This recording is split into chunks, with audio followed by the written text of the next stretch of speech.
The governing body has announced new light. With this announcement, they have modified Jehovah's Witnesses' stance on the use of blood. But no, my friend, if you were hoping that they would finally allow their followers to receive blood transfusions from other people, you'll have to keep waiting. What the governing body actually authorized is that witnesses can now store their own blood and later have it transfused back into themselves.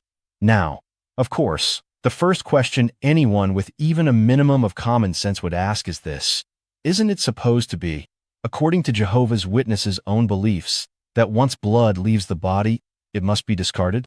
What real difference is there between receiving someone else's blood and receiving your own stored blood?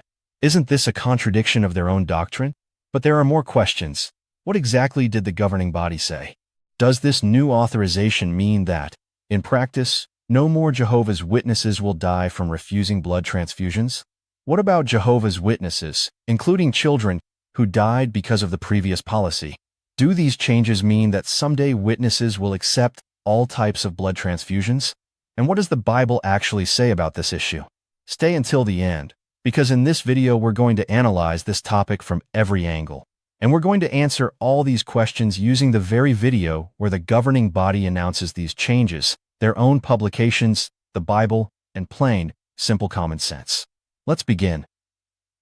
It's striking that the announcement regarding Jehovah's Witnesses' new position on blood was presented by Garrett Lush, a member of the governing body, with very little publicity, and only at the very end of the governing body update number 2 of 2026. And the way it was presented almost makes it seem as if the change were minimal, even insignificant. But it's not. It is quite obvious that the governing body wants to frame this change as something minor because of the implications it carries.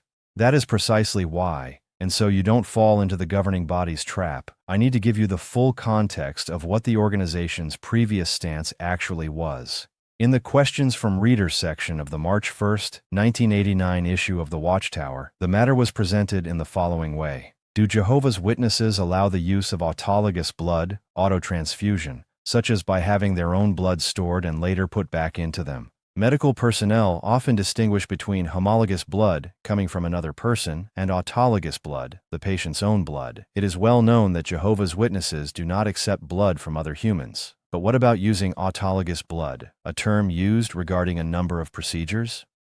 Now pay close attention to what, according to Jehovah's Witnesses, the Bible says about this. Though Christians are not under the Mosaic law, the Bible says that it is necessary for us to abstain from blood, viewing it as sacred. This is understandable, for the sacrifices under the law foreshadowed Christ's blood, God's means by which we can gain everlasting life. How was blood to be dealt with under the law if it was not used in sacrifice? We read that when a hunter killed an animal for food, he must in that case pour its blood out and cover it with dust. So the blood was not to be used for nutrition or otherwise. If taken from a creature and not used in sacrifice, it was to be disposed of on the earth, God's footstool. But the conclusion that Jehovah's Witnesses draw from all of this appears in the following paragraph. This is where you need to pay close attention. This clearly rules out one common use of autologous blood, preoperative collection, storage, and later infusion of a patient's own blood.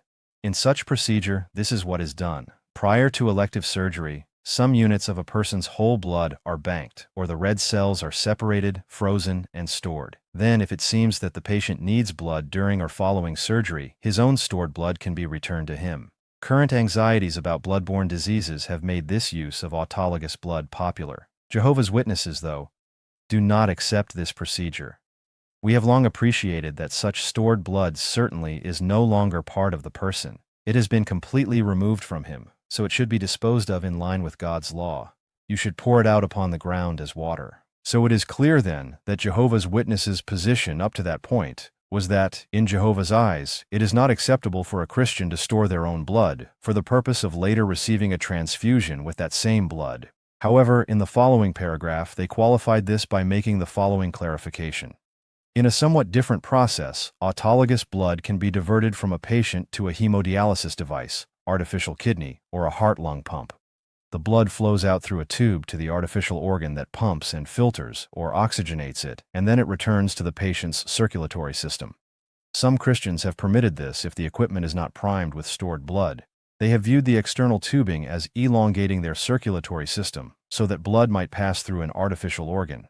They have felt that the blood in this closed circuit was still part of them and did not need to be poured out. If this sounds a bit complicated, I hope the diagram I'm showing you on screen helps clarify the issue. What the Watchtower stated at the time was this: if blood left the body and was stored, Jehovah did not allow that blood to be used again. However, if the blood left the body, entered an artificial circulatory system that performed a procedure, such as hemodialysis, and then returned to the body through that same system, that was acceptable to Jehovah. The reasoning was that this artificial circulatory system was considered an extension of the patient's own circulatory system. And if you're thinking, wow, the kind of mental gymnastics Jehovah's Witnesses have to perform to untangle the mess they themselves created as a result of their own beliefs, I completely agree with you.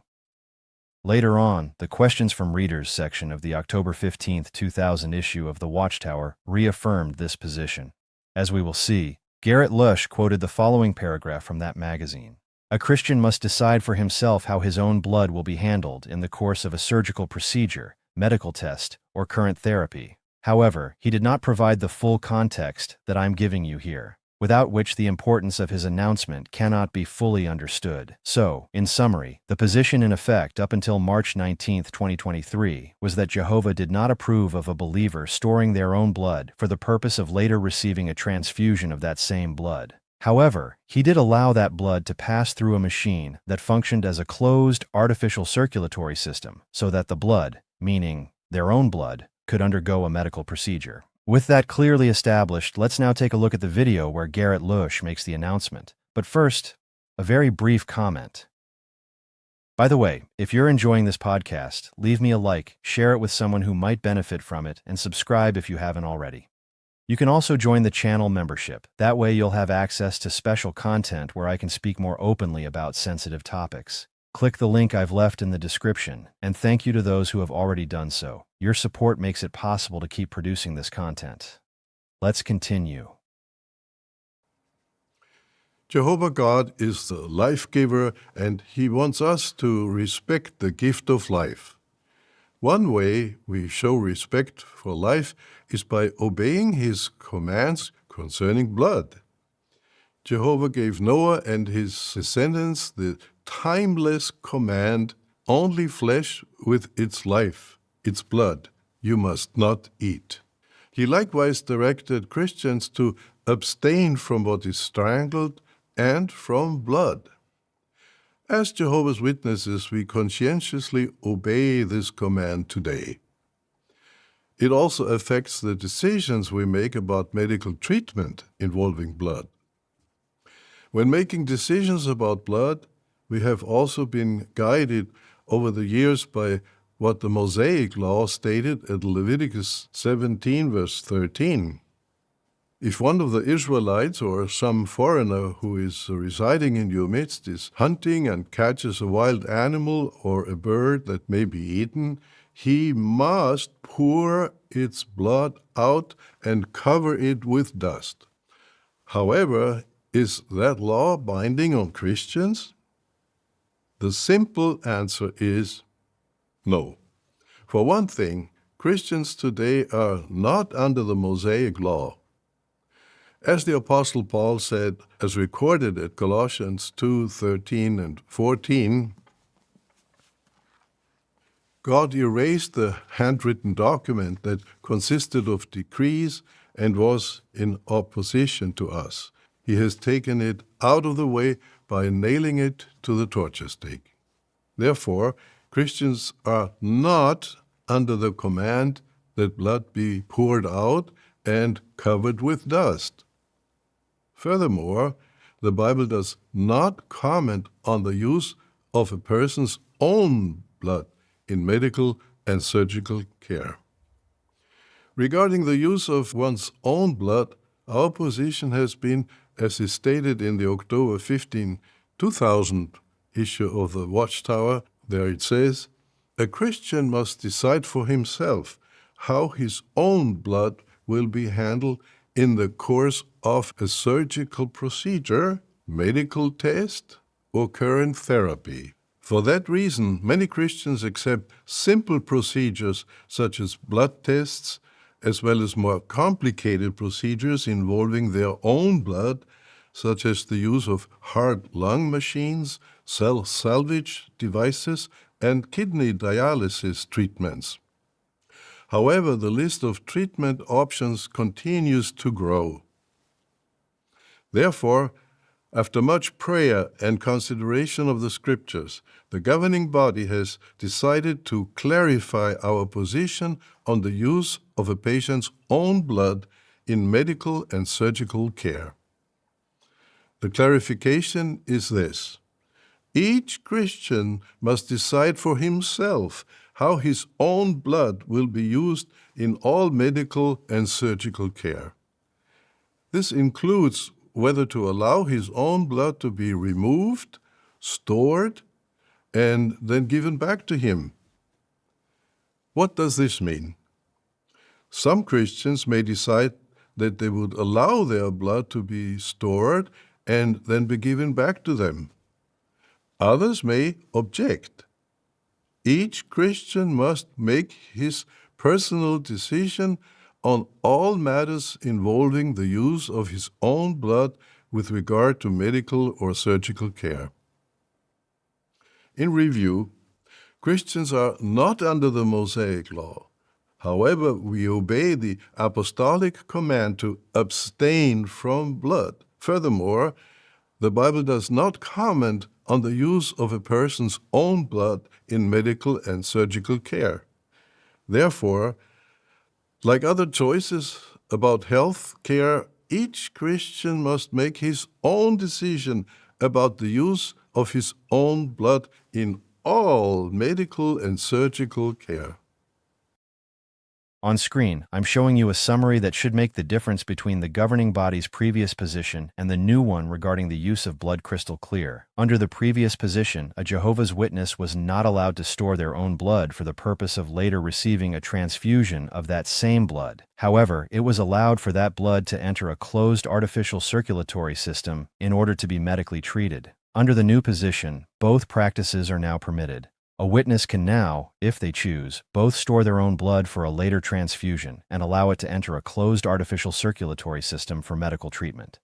Having analyzed the issue, several important questions remain. What real difference is there between receiving someone else's blood and receiving your own? Isn't this a contradiction of their own doctrine? Does this authorization mean that in practice, no more Jehovah's Witnesses will die from refusing blood transfusions? What about Jehovah's Witnesses, including children, who died because of the previous policy? Do these changes mean that someday witnesses will accept all types of blood transfusions? And what does the Bible actually say about this? I'm sure that you, just like me, have mixed feelings about this change in the governing body's policies. On the one hand, I welcome the change. Not for me, of course, but because some Jehovah's Witnesses, human beings after all, will avoid dying by receiving a transfusion of their own blood. But at the same time, I cannot help but feel deep regret for those in the past who could have saved their lives using this very procedure and didn't, simply because the governing body considered it a sin against God. I also cannot ignore the fact that these kinds of procedures are far from cheap. Many witnesses will not have access to them, not because their conscience prevents them, but because they lack medical insurance, the necessary financial resources, or because, even if they do have insurance, it may not cover this type of procedure. On the other hand, these procedures can be very useful in specific cases, such as scheduled surgeries, but the idea that someone would store their blood just in case they might need it in an emergency is simply not very sensible. First, because it is extremely expensive. And second, because no one can guarantee that they will have an accident anywhere near the place where their own blood is being stored. The only real, permanent, and truly acceptable solution to this problem would be for the governing body to authorize all types of blood transfusions, both those involving a person's own blood and those involving blood from another individual. And I can already see many Jehovah's Witnesses downplaying the issue, just as they have done all their lives, saying, in reality, it doesn't matter if someone died under the previous policy. By dying faithful to Jehovah, they will be resurrected and live forever. In my opinion, and I'm sure in the opinion of many of you, that kind of reasoning is nothing more than self-deception. On the one hand, it depends on a whole series of assumptions, among them that Jehovah's Witnesses are truly the one true religion. No one should stake their life, or the life of their loved ones, on such a risky and, in my opinion, mistaken assumption. On the other hand, it is a line of reasoning that minimizes the value of human life. It closely resembles the logic used by those who tortured and executed supposed heretics or witches under the belief that they were saving their souls. And then there's this. Even if this change may benefit some Jehovah's Witnesses, it still amounts to a mockery, even of their own beliefs. What real difference is there between receiving someone else's blood and receiving your own? To me, it feels like a complete farce. And finally, it is deeply troubling that, according to Jehovah's Witnesses, up until March 19th, it was Jehovah's will for his followers to reject transfusions of their own blood, even at the cost of their lives. But that on March 20th, Jehovah's will suddenly became the opposite. Is anyone going to take responsibility for the lives sacrificed based on a biblical interpretation that changes as quickly as a weather vane? Now, let's take a look at what the Bible actually says about this issue. While it is true that in the book of Acts, chapter 15, the instruction to abstain from blood is mentioned, it is clear that blood transfusions did not exist in apostolic times. Therefore, the admonition specifically refers to not eating blood. So, just as Garrett Lush states in the video we are analyzing, that the Bible says nothing about the use of one's own blood, we could also say that it says nothing about transfusions. On the other hand, when we examine the scriptures, it becomes clear that there is no biblical basis for taking this issue to the extreme of costing people their lives. This becomes evident when we read 1 Corinthians chapter 10, verses 25 through 27. Eat whatever is sold in a meat market, making no inquiry because of your conscience, for to Jehovah belong the earth and everything in it. If an unbeliever invites you and you want to go, eat whatever is set before you, making no inquiry on account of your conscience. In the verses we just read, Paul has no hesitation in saying that Christians can eat anything sold in the marketplace or anything offered to them by an unbeliever, without asking questions for the sake of their conscience. What kind of questions is he referring to? Placing ourselves in the first century context, the questions a believer might ask would be, was the meat being sold in the marketplace or served in the home of an unbeliever, offered to an idol? Was it properly drained of blood? This last question would be relevant because eating meat that has not been properly drained is, in effect, eating meat with its blood. However, it is clear that Paul is saying that no Christian should be overly concerned about such matters. It is clear, then, that the Apostle Paul did not believe that the command to abstain from blood should be taken to such extremes. Now, let's read Luke chapter 13, verses 10 through 17. Now he was teaching in one of the synagogues on the Sabbath. And look, a woman was there who had had a spirit of weakness for 18 years, and she was bent double and was unable to straighten up at all. When he saw her, Jesus addressed her and said, "Woman, you are released from your weakness." And he laid his hands on her, and instantly she straightened up and began to glorify God. But in response, the presiding officer of the synagogue, indignant because Jesus did the cure on the Sabbath, said to the crowd, "There are 6 days on which work ought to be done, so come and be cured on those days, and not on the Sabbath day." However, the Lord answered him, "Hypocrites, does not each one of you on the Sabbath untie his bull or his donkey from the stall and lead it away to give it something to drink? Should not this woman, who is a daughter of Abraham and whom Satan held bound for 18 years, be released from this bondage on the Sabbath day?" Well, when he said these things, all his opposers began to feel shame, but the entire crowd began to rejoice at all the glorious things he did. Let's remember that when Jesus spoke these words, the Mosaic law was still in force. According to the scriptures, the Mosaic law came to an end when Jesus died. Therefore, at the time Jesus said this, keeping the Sabbath was still a binding command. However, Jesus made it clear that this command should not be taken to such an extreme that it would prevent healing a woman who had been suffering for 18 years. So both 1 Corinthians chapter 10 verses 25 through 27 and Luke chapter 13 verses 10 through 17 lead us to the same conclusion. The command to abstain from blood, and in fact, any biblical command, should not be taken to extremes. And as we begin to wrap up this video, one question remains. Will the day come when the governing body authorizes blood transfusions from other people, just as they have already authorized transfusions using one's own blood?